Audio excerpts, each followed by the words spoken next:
Chairman. I have an amendment at the desk. Is it procedurally appropriate? Did you adopt the Ains, or? Do you have an amendment to the Ains? I have an amendment to the Ains. Does the clerk have the amendment at the desk? Mr. Chairman, could the gentlelady please specify? Castor 32. Read the, Amendment in the nature of a substitute to H.R. 1262 offered by Ms. Castor of Florida. Page 29, after line 24, insert the following. Section 12, no modification to immunization schedules resulting in reduction to vaccine coverage.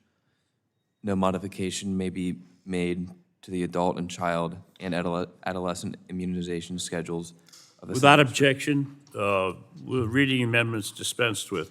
Do we have discussion on the amendment to the Ains?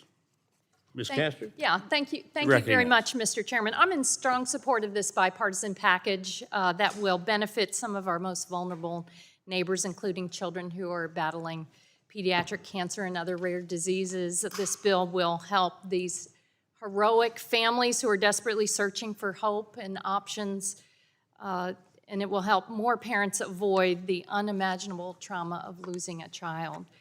One of our top priorities, rightfully in this committee, is supporting policies that help keep children healthy and well. That's why I'm offering my amendment today to ensure that we can keep children's access to one of the most important and most cost-effective public health tools we have, and that is safe and effective immunizations at childhood. My amendment would prevent any arbitrary changes from being made by the administration to the current vaccination schedules for children, teens, and adults that would result in people losing access to no-cost coverage. This is not business as usual in America right now. This is not normal. We have watched cancer research slashed by this administration.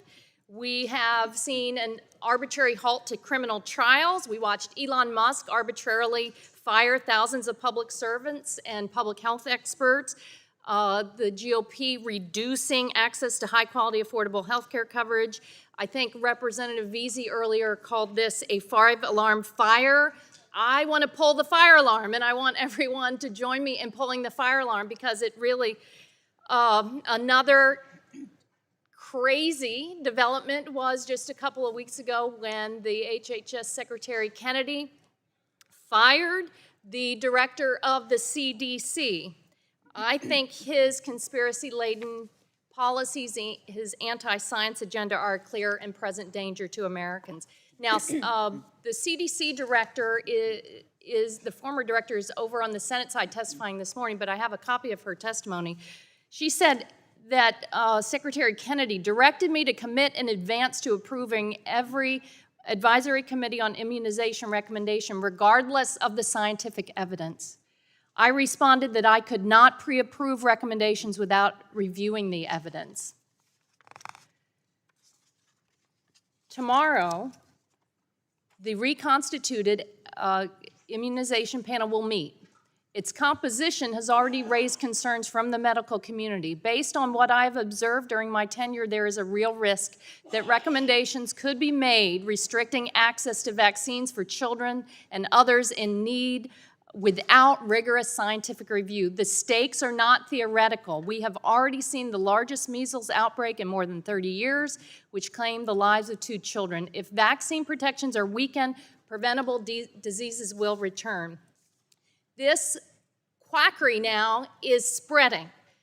I know that many of you were caught off guard, but none more so than us from Florida when Governor DeSantis and our Surgeon General proposed just a couple of weeks ago that they were going to end the safeguards surrounding childhood vaccines so that you're no longer required to get vaccinated for polio or Hep B or diphtheria or measles, mumps, rubella as you enter schools. The pediatricians say this is unwise. The doctors say this is unwise. The parents know, all of us who have been vaccinated in the past know this is crazy talk. It's dangerous. Are you going to come to your Disney World, Universal, or cruise vacation in Florida with your kids? This is an economic threat as well. So, Mr. Chairman and colleagues across the aisle, all of us, this is a 5-alarm fire, and I'm beseeching you. I reached out to you after the CDC director was fired to say it is our job now to have hearings, to have oversight, to write letters, to make statements. It would be, the least you could do today is at least make a statement of concern for what is happening in healthcare in America. It is our job now to be the adults in the room.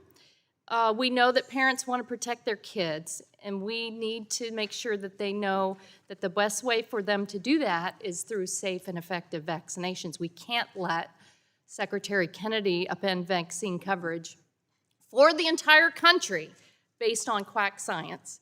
You know, Dr. Monterez refused to rubber stamp these misguided decisions, and I hope that you all can find the courage and the intestinal fortitude to stand up to this quackery and speak out now. And the least you could do is adopt this amendment to make sure kids stay healthy and well. Thank you, Mr. Chairman, and I yield back my time. The gentlelady yields back.